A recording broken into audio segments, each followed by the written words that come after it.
Assalamualaikum warahmatullahi wabarakatuh. Di tengah panasnya siang yang membakar Jakarta, saat aspal jalanan seolah meleleh dan udara terasa berat di paru-paru, seorang perempuan cantik yang melaju di atas Vespa putihnya dihentikan oleh seorang oknum polisi yang arogan. Drama yang terjadi selanjutnya, mulai dari ancaman suap hingga pembakaran motor di depan mata puluhan warga, tak pernah ia bayangkan. Namun, tak ada yang menduga bahwa di balik penampilannya yang sederhana, ayahnya adalah seorang jenderal TNI yang kedatangannya akan mengubah segalanya dalam sekejap. Terik matahari siang itu benar-benar mengubah Jakarta menjadi sebuah tungku panas raksasa. Jalanan di pusat kota, tepat di kawasan Gatot Subroto yang tak pernah tidur, dipenuhi lautan mobil dan motor yang saling berdesakan, berebut setiap jengkal ruang di antara marka jalan yang warnanya mulai memudar termakan waktu dan cuaca. Suara klakson bersahut-sahutan seperti sebuah orkestra kacau yang membelah udara yang sudah sesak oleh polusi dan debu. Di tengah hiruk-pikuk yang memekakkan telinga itu, sorotan mata beberapa orang sesekali teralih pada satu sosok yang melintas dengan anggun. Sebuah Vespa Matic berwarna putih gading yang mengkilap, melaju lincah di antara himpitan kendaraan lain, gerakannya gesit seperti seekor ikan lincah yang berenang melawan arus deras. Vespa itu dikendarai oleh seorang perempuan muda yang memancarkan aura kepercayaan diri yang kuat setiap kali ia memutar tuas gas. Dialah Indah, seorang perempuan berusia 25 tahun, arsitek muda yang baru merintis karirnya. Wajahnya memancarkan kecantikan khas Indonesia, dengan kulit putih bersih yang seolah memantulkan kembali cahaya matahari yang menyengat. Hidungnya yang mancung membingkai wajahnya dengan sempurna, bibir tipisnya terkatup tegas, dan matanya yang besar dan hitam legam memiliki sorot fokus yang tajam, membuatnya tampak sebagai sosok yang tidak mudah diusik atau diintimidasi. Rambut hitamnya yang panjang dan tebal diikat model kuncir kuda, diselipkan rapi ke belakang agar tidak menghalangi pandangannya, sebagian tertutup oleh helm bogo berwarna hitam pekat yang melekat pas di kepalanya. Penampilannya hari itu sederhana namun tetap berhasil menarik perhatian. Sebuah tank top ketat berwarna hitam membungkus tubuhnya yang ramping dengan pas, menonjolkan lekuk tubuhnya yang atletis. Pakaian atas itu berpadu serasi dengan celana jeans pendek berwarna biru muda yang warnanya sudah mulai sedikit pudar di bagian lipatan, menandakan celana itu adalah favoritnya. Setiap gerakan tangannya saat mengendalikan stang motor menunjukkan sebuah keluasan yang terlatih. Seakan-akan ia sudah menghafal di luar kepala setiap lekuk dan lubang di medan keras jalanan ibu kota. Udara panas yang membakar kulit dan debu jalanan yang beterbangan tidak sedikit pun membuatnya kehilangan fokus. Vespa putih kesayangannya itu melaju dengan stabil di antara mobil-mobil yang seringkali berhenti mendadak dan motor-motor lain yang saling salip tanpa aturan. Saat lampu lalu lintas di persimpangan besar menyala merah, Indah dengan sigap menghentikan Vespanya di barisan terdepan, menunggu giliran jalan sambil menatap lurus ke arah persimpangan yang dipenuhi baliho-baliho raksasa dan papan iklan digital yang menyilaukan mata. Keringat tipis mulai membasahi pelipisnya, membentuk anak rambut yang menempel di kulit. Namun, tatapannya tetap mantap dan tak goyah. Ia sudah menyiapkan tujuan yang jelas hari ini, pergi ke kantor Samsat untuk membayar pajak motornya yang sempat tertunda kemarin karena gangguan sistem. Meskipun harus menembus panas dan kemacetan yang menguras energi, baginya menyelesaikan urusan itu jauh lebih penting daripada sekadar mengeluh dan menundanya lagi. Jakarta di siang hari memang bukan tempat yang ramah bagi mereka yang tidak memiliki kesabaran ekstra. Namun, Indah sudah terbiasa dengan tekanan semacam itu. Ia tahu, di balik kemacetan dan kebisingan yang tak berkesudahan, ada sebuah pola yang bisa dipahami dan ditaklukkan. Vespa putihnya seakan telah menjadi perpanjangan dari tubuhnya sendiri, patuh mengikuti setiap instruksi halus dari gerakan tangan dan kakinya. Matanya sesekali melirik kaca spion, memantau dengan cermat posisi kendaraan di belakangnya, lalu kembali fokus ke jalan di depannya. Sorot matanya tegas, bibirnya sedikit mengatuk menahan gerah, dan postur tubuhnya yang condong ke depan memancarkan sebuah kombinasi yang mengirimkan pesan yang jelas. Ia bukan pengendara biasa yang bisa dihalangi atau digertak begitu saja. Namun tak jauh di depan, di bawah terik matahari yang semakin menyengat, sebuah titik razia tampak ramai di ujung jalan. Beberapa polisi berdiri berjejer di tepi aspal, sebagian sibuk memeriksa surat-surat kendaraan yang sudah menepi, sementara yang lain berdiri dengan postur siaga, memantau arus lalu lintas yang padat. Di antara mereka, sosok yang paling menonjol adalah seorang pria berbadan kekar dengan kepala pelontos yang berkilat saat memantulkan cahaya matahari. Seragam polisi berwarna coklat yang ia kenakan melekat dengan rapi di tubuhnya, tanpa rompi, sengaja memperlihatkan lengan yang besar dan dada bidang yang sepertinya terlatih di pusat kebugaran. Inilah Bribka Fajar, seorang polisi berusia 35 tahun yang dikenal di kalangan pengendara bukan karena wibawanya, melainkan karena reputasi keras dan arogansinya yang membuat banyak orang enggan berurusan dengannya. Tatapan mata Fajar berkeliling, meneliti satu persatu wajah dan kendaraan yang melintas dengan saksama. Pandangannya seperti sebuah radar yang sedang aktif mencari mangsa, tajam, dan penuh perhitungan. Ia berdiri dengan kedua kaki terbuka lebar, tangan kiri berkacak di pinggang, sementara tangan kanannya siap memberi komando untuk berhenti. Lalu, matanya menangkap sesuatu yang menarik perhatiannya. Sebuah Vespa putih yang melaju dengan anggun, dikendarai oleh seorang perempuan muda berpenampilan mencolok. Bibirnya melengkung tipis, membentuk sebuah senyuman yang sulit dibaca maknanya, sebuah campuran antara profesionalitas tugas atau niat lain yang tersembunyi di baliknya. Tanpa ragu, Fajar mengangkat tangan kanannya tinggi-tinggi, memberikan isyarat yang tegas dan tak terbantahkan untuk berhenti. Gerakannya cepat dan pasti, seolah memotong semua jalan keluar bagi targetnya. Indah, yang sedang melaju, langsung menangkap isyarat itu. Ia sedikit terkejut, jantungnya berdebar sesaat, namun refleksnya bekerja dengan baik. Ia segera menurunkan kecepatan, kakinya menginjak rem perlahan hingga Vespa putihnya berhenti dengan mulus di tepi jalan, tepat di depan Fajar. Sorot matanya sempat bertanya-tanya, mencari-cari alasan mengapa ia yang dihentikan di antara ratusan pengendara lain. Namun, ia tetap berusaha menjaga sikap tenang. Helm bogo hitam di kepalanya sedikit ia angkat, memastikan Fajar bisa melihat wajahnya dengan jelas. Di tengah kebisingan lalu lintas, suara derap langkah sepatu bot Fajar yang mendekat terdengar berat dan mantap, seolah menandakan bahwa interaksi ini bukan sekadar pemeriksaan rutin biasa. Sesampainya di hadapan Indah, Fajar berdiri tegap dengan postur yang sengaja dibuat mengintimidasi. Sorot matanya menusuk, seperti sedang menilai harga tawar dari orang yang ada di hadapannya. Indah menatap balik tanpa gentar, meskipun di dalam dadanya ia mulai merasakan ketegangan yang coba ia sembunyikan. Di sekitarnya, beberapa pengendara lain yang ikut menepi melirik dengan penasaran. Bahkan sebagian warga yang sedang melintas di trotoar sengaja memperlambat langkah mereka untuk mengamati. Udara panas, tatapan puluhan mata, dan gestur Fajar yang begitu tegas membuat momen itu terasa seperti awal dari sesuatu yang jauh lebih besar dari sekedar razia di siang hari. Fajar berdiri kokoh di hadapan Indah, bayangannya menutupi tubuh perempuan itu dari sengatan matahari.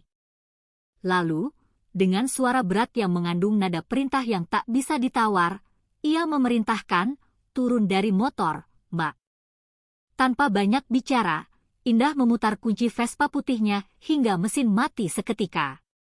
Suara knalpotnya yang halus mereda, digantikan oleh deru bising kendaraan lain di jalanan. Ia mengayunkan kakinya dengan perlahan, turun dari motor dengan gerakan yang tenang dan anggun, lalu menegakkan tubuhnya tepat di hadapan Fajar. Dengan kedua tangannya, ia melepas helm bogo hitam yang masih menempel di kepalanya, membiarkan rambut panjangnya yang hitam legam terurai indah di bawah sengatan matahari. Tatapannya tetap tajam, namun di balik itu ada sebuah tanda tanya besar yang ia pendam. Apa alasan sebenarnya ia dihentikan? Ia yakin tidak melanggar aturan apapun. Fajar menatap Indah dari ujung kepala hingga ujung kaki dengan tatapan menilai, lalu kembali menegakkan dagunya.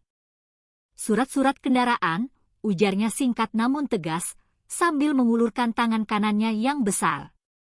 Indah merogoh tas kecil yang terikat di bagian depan Vespanya, mengeluarkan sebuah dompet tipis berisi dokumen-dokumen penting.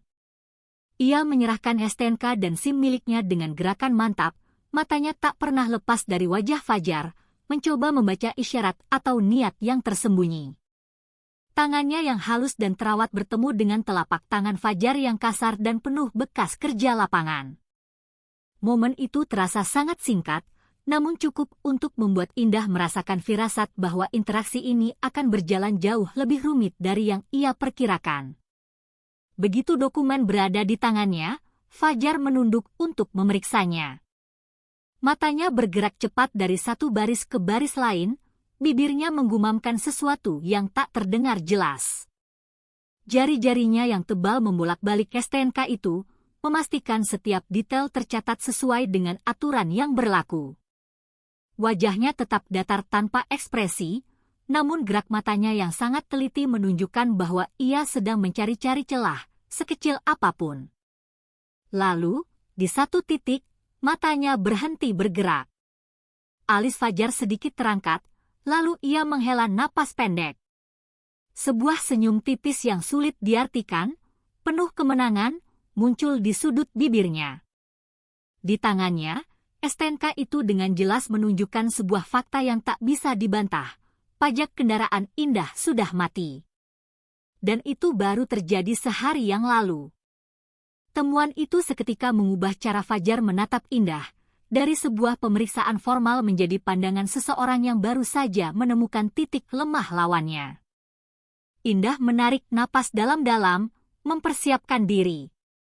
Lalu, ia berbicara dengan nada yang terukur namun cukup jelas terdengar di tengah bising lalu lintas. Kemarin saya sudah ke kantor Samsat, Pak. Tapi sistemnya sedang diperbaiki, dan petugas di sana menyuruh saya datang lagi hari ini untuk bayar pajak, ucapnya sambil menatap langsung ke mata Fajar. Tidak ada sedikit pun nada gugup dalam suaranya, hanya sebuah penekanan pada fakta yang ia alami. Pelipisnya mulai basah oleh keringat yang bercampur dengan debu jalanan, tapi ia tetap berdiri tegak, memastikan bahwa setiap kata-katanya tersampaikan tanpa goyah. Beberapa pengendara di sekitar mulai memperhatikan dengan lebih saksama, penasaran dengan interaksi yang terjadi di hadapan mereka. Fajar menatap Indah tanpa ekspresi yang jelas. Wajahnya tetap datar, tapi tatapan matanya terasa dingin, seolah sedang menimbang-nimbang sesuatu yang bukan sekadar soal administrasi. Ia menggerakkan rahangnya perlahan, lalu melirik kembali pada STNK di tangannya. Tidak ada surat jalan, tanyanya singkat. Nadanya terdengar lebih seperti sebuah tuduhan daripada pertanyaan. Indah menggelengkan kepalanya. Tidak ada, Pak. Petugas di kantor kemarin tidak memberikannya karena semua proses pembayaran dihentikan sementara, jelasnya dengan tenang, meskipun ia tahu bahwa di mata hukum, posisinya kini sedang lemah. Udara siang terasa semakin berat dan menekan. Beberapa tetes keringat mengalir di pelipis Indah, namun matanya tetap fokus pada sosok Fajar. Ia menegaskan kembali posisinya. Saya datang ke sini bukan untuk menghindar, Pak. Saya justru mau menyelesaikan kewajiban saya hari ini. Ucapannya mengandung penekanan pada kata, kewajiban, seolah ingin mengingatkan bahwa ia bukanlah seorang pelanggar yang mencoba kabur dari tanggung jawab. Namun, tatapan Fajar tidak berubah sedikit pun. Bibirnya hanya bergerak tipis, seolah apa yang baru saja ia dengar hanyalah suara angin yang lewat begitu saja. Di tengah hiruk-pikuk kota yang seakan tidak peduli, Fajar mengibaskan tangannya sedikit, sebuah isyarat bahwa semua alasan itu tak ada nilainya di hadapannya. Tanpa surat jalan, itu tetap pelanggaran, ujarnya singkat. Suaranya datar, namun mengandung ketegasan yang memotong setiap ruang untuk berdebat. Wajahnya tetap keras dan tatapannya kembali menurun ke STNK di tangannya, seakan-akan dokumen kecil itu telah memutuskan segalanya. Di sekitar mereka, beberapa warga mulai saling berbisik, merasakan aroma ketegangan yang mulai terbentuk di udara. Indah tahu, kata-katanya tak akan mengubah apapun di kepala Fajar. Dan inilah awal dari pertarungan yang sebenarnya. Fajar menegakkan tubuhnya, menatap Indah dari atas hingga bawah dengan pandangan yang dingin dan penuh tekanan. Suara beratnya terdengar jelas meski bercampur dengan bising lalu lintas. Ia mulai menyebutkan satu persatu pasal pelanggaran yang, menurutnya, berlaku untuk kondisi Indah. Mulai dari kelengkapan surat kendaraan, masa berlaku pajak, hingga prosedur administratif yang katanya sudah dilanggar. Setiap pasal ia ucapkan dengan nada menghakimi, seperti palu hakim yang jatuh berulang kali di ruang sidang. Indah berdiri diam mendengarkan. Wajahnya tetap tegar, meskipun di dalam hatinya ia merasakan situasi ini mulai bergerak ke arah yang sangat tidak wajar. Semakin lama, nada suara Fajar berubah. Bukan lagi sekadar suara aparat yang sedang menjalankan tugas, melainkan suara seseorang yang sedang menikmati kekuasaan penuh atas nasib orang lain di momen itu. Tatapannya tak pernah lepas dari wajah Indah, seolah sedang mengukur setiap reaksi yang muncul setiap kali ia melontarkan ancaman pasal. Beberapa orang yang menonton dari kejauhan mulai saling menatap, menyadari bahwa ini bukan lagi sekadar pemeriksaan rutin. Udara panas yang bercampur dengan aroma bensin dan asap knalpot membuat suasana semakin menyesakan, seolah menandakan ada sesuatu yang kotor di balik prosedur hukum yang sedang berlangsung. Lalu, seolah ingin mengakhiri semua formalitas itu, Fajar tiba-tiba menurunkan nada suaranya menjadi lebih pelan, namun penuh dengan sindiran. Bibirnya melengkung membentuk senyum tipis yang sinis dan dingin. Dengan sedikit mencondongkan tubuhnya ke arah Indah, ia berkata, kalau mau damai, jedanya sengaja dibuat panjang untuk menambah tekanan, tunjukin saja si merah yang bergambar Soekarno. Kalimat itu keluar dengan intonasi yang santai, tapi matanya menatap tajam, memastikan pesan terselubung itu sampai dengan sangat jelas. Bagi siapapun yang paham bahasa jalanan aparat nakal, ucapan itu bukan sekadar candaan. Si merah bergambar Soekarno adalah isyarat yang jelas untuk uang Rp100.000, sebuah kode yang sudah lama dipahami di jalanan sebagai jalan pintas untuk menyelesaikan masalah. Indah menangkap maksudnya seketika. Senyum sinis Fajar dan tatapannya yang penuh keyakinan bahwa ia bisa mengatur segalanya membuat darah Indah berdesir panas. Di dalam dadanya, mulai muncul campuran rasa marah dan jijik yang luar biasa. Suasana di sekitarnya terasa membeku. Seolah seluruh keramaian kota Jakarta tiba-tiba menghilang, menyisakan hanya dua orang di tengah sebuah arena. Satu pihak mencoba memanfaatkan kekuasaannya, sementara pihak yang lain bersiap untuk menolak tunduk. Tatapan Indah mengeras. Ia bukanlah gadis yang mudah dipermainkan, apalagi dipaksa menyerahkan uang di bawah ancaman. Ia sudah sangat paham maksud dari kalimat Fajar, tapi alih-alih merasa gentar, ia justru menegakkan bahunya dan menarik napas panjang. Tidak, Pak, jawabnya dengan tegas, tanpa sedikit pun keraguan dalam nada suaranya. Jawaban singkat dan padat itu membuat beberapa orang yang menyaksikan dari kejauhan mulai berbisik-bisik, terkejut dengan keberanian perempuan itu. Bagi Indah, tunduk pada permintaan kotor semacam itu sama saja dengan menginjak-injak harga dirinya sendiri, sesuatu yang tak akan pernah ia biarkan terjadi. Tanpa membuang waktu, Indah merogoh saku celananya dan mengeluarkan ponsel pintarnya. Gerakannya cepat dan mantap, seolah ia sudah memutuskan sejak awal apa yang harus ia lakukan jika dihadapkan pada situasi seperti ini. Layar ponselnya menyala, dan jemarinya dengan cepat langsung menekan tombol perekam video.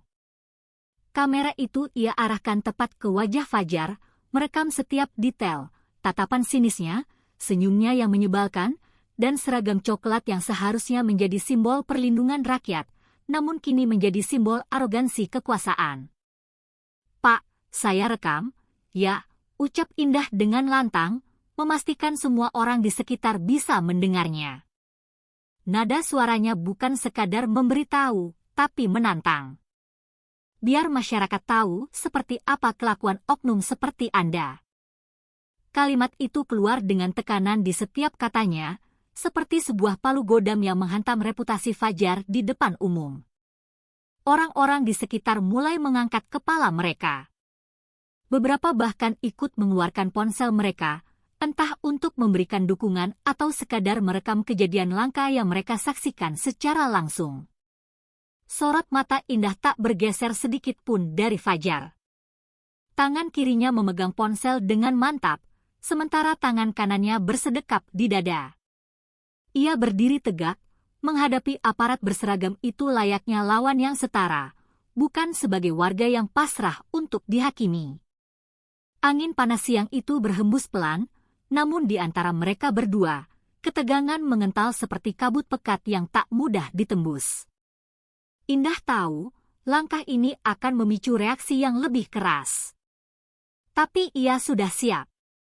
Lebih baik melawan di depan umum daripada diam dan mengalah pada ketidakadilan. Wajah Fajar seketika memerah padam. Urat di pelipisnya menonjol dengan jelas dan napasnya terdengar memburu. Tindakan Indah yang begitu berani merekamnya di depan umum telah menusuk harga dirinya dalam-dalam, apalagi di hadapan puluhan pasang mata warga yang mulai memperhatikan. Tanpa peringatan, ia melangkah cepat ke depan dan menyambar ponsel di tangan Indah dengan gerakan yang sangat kasar. Jemarinya mencengkeram begitu kuat hingga Indah sempat merasakan rasa sakit yang tajam di pergelangan tangannya.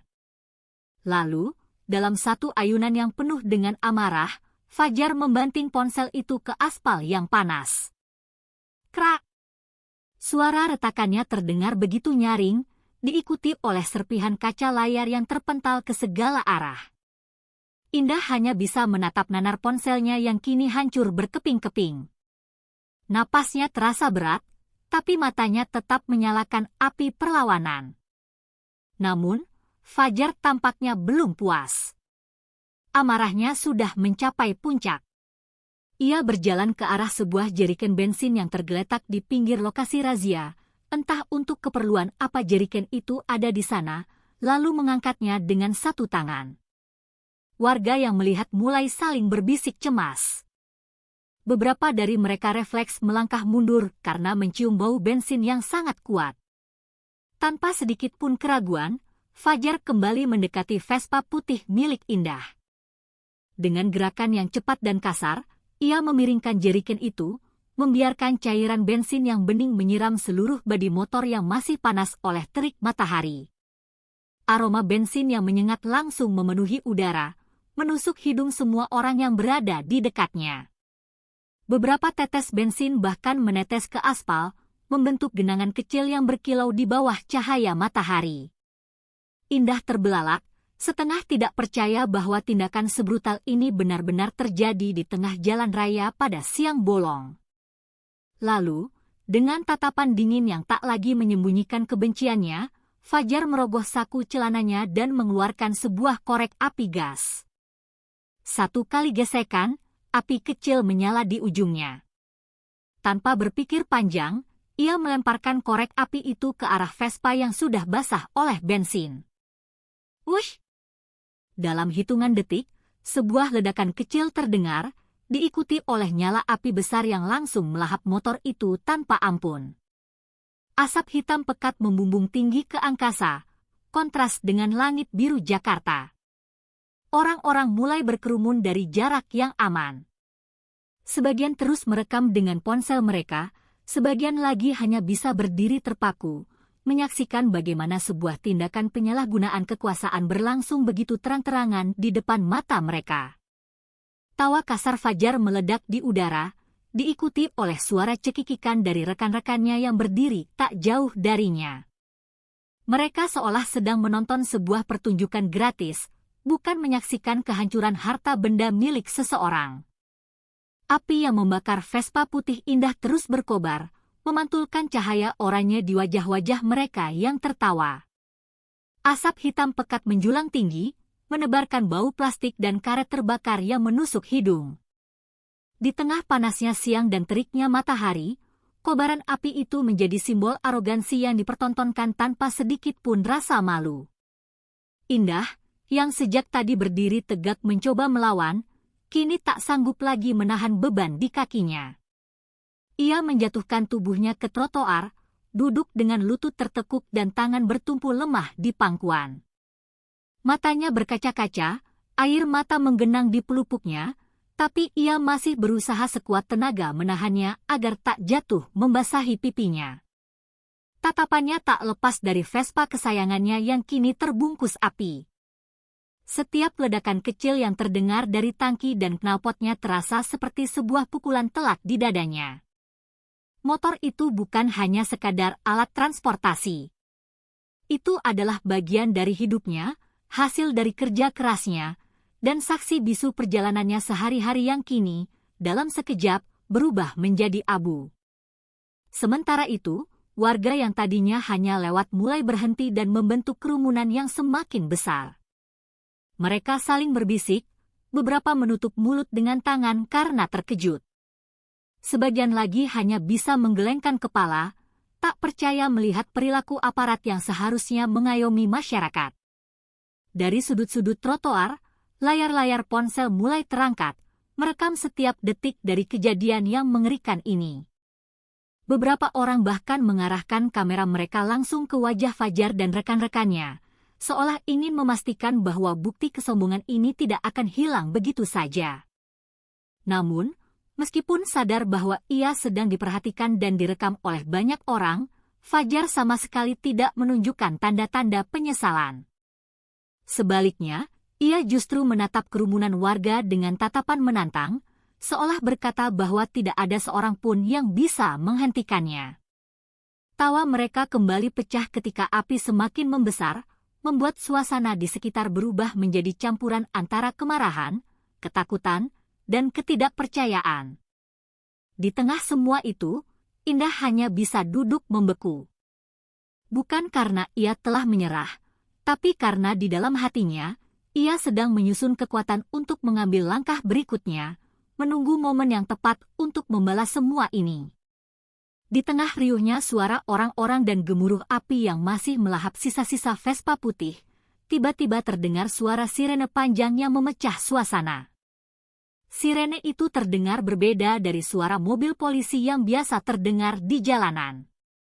Suaranya lebih berat, lebih tegas, dan memiliki wibawa yang membuat semua kepala secara spontan menoleh ke arah sumber suara. Dari kejauhan, sebuah mobil dinas TNI berwarna hijau tua melaju dengan cepat, membelah kerumunan seolah tak ada yang berani menghalanginya. Di dashboard mobil itu, sebuah baret merah tergeletak dengan rapi, menjadi sebuah tanda yang tidak bisa disalahartikan. Semua yang melihat tahu, kendaraan ini membawa seseorang yang memiliki otoritas sangat tinggi.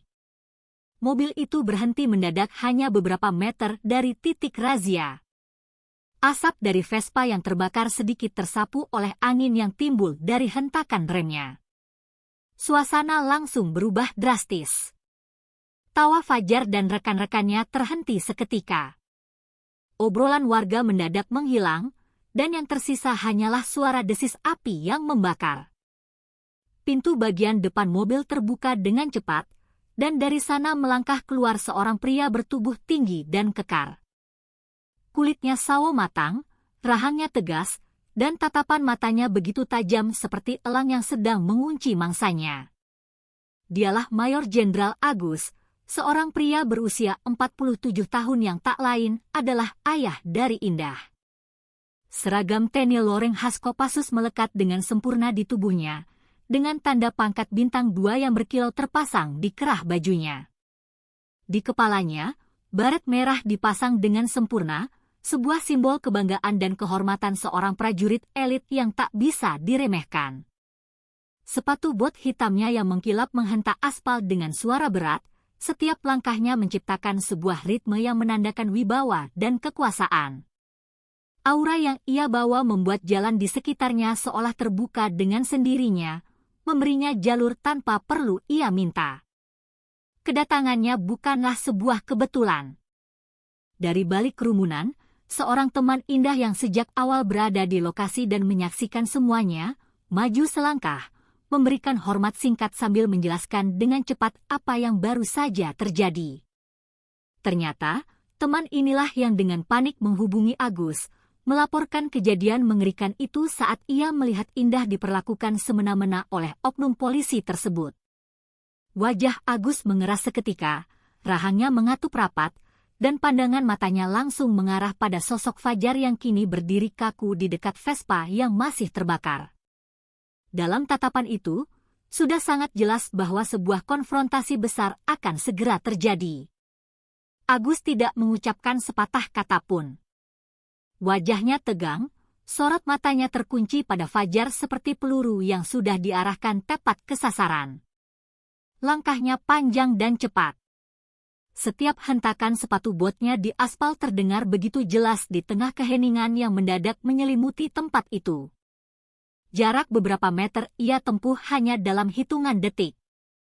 Fajar, yang awalnya mencoba menjaga wibawanya dengan berdiri tegap, tiba-tiba kehilangan pijakan mentalnya saat tatapan mata Agus menghantamnya. Dalam sekejap, lengan kanan Agus terangkat, dan tanpa basa-basi, sebuah pukulan telak mendarat di wajah Fajar dengan kekuatan penuh. Guk! Suara benturan itu memecah udara, diikuti oleh gerakan kepala Fajar yang terhentak keras ke belakang. Tubuhnya oleng, dan darah segar langsung mengalir dari hidungnya, menetes ke seragam coklat yang kini ternodai. Fajar memegangi hidungnya dengan ekspresi kaget bercampur sakit. Tapi lebih dari itu, ia merasakan sebuah hantaman pada harga dirinya yang jauh lebih keras daripada pukulan fisik yang baru saja ia terima. Orang-orang yang menyaksikan terkejut. Ada yang ternganga, ada pula yang secara spontan bersorak, melepaskan seruan dukungan kepada Agus. Beberapa orang di kerumunan langsung mengangkat ponsel mereka lebih tinggi, memastikan setiap detik dari kejadian ini terekam dengan jelas. Kamera-kamera itu menangkap sebuah kontras yang sangat mencolok, seorang jenderal TNI berdiri tegap, penuh wibawa, sementara seorang oknum polisi yang baru saja bertindak begitu arogan kini membungkuk kesakitan, darah menetes dari wajahnya, dan seluruh gengsinya runtuh di depan publik. Di tengah suasana yang panas dan bau asap motor yang terbakar, momen ini menjadi titik balik yang tak akan dilupakan oleh siapapun yang ada di sana.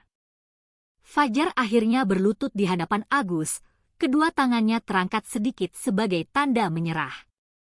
Suaranya bergetar saat ia mencoba memohon ampun, menyadari bahwa pria yang berdiri gagah di depannya bukan sembarang orang, melainkan ayah dari perempuan yang baru saja ia perlakukan semena-mena, dan seorang jenderal yang sangat disegani. Sorot mata Agus tidak melunak sedikit pun. Dingin dan menusuk.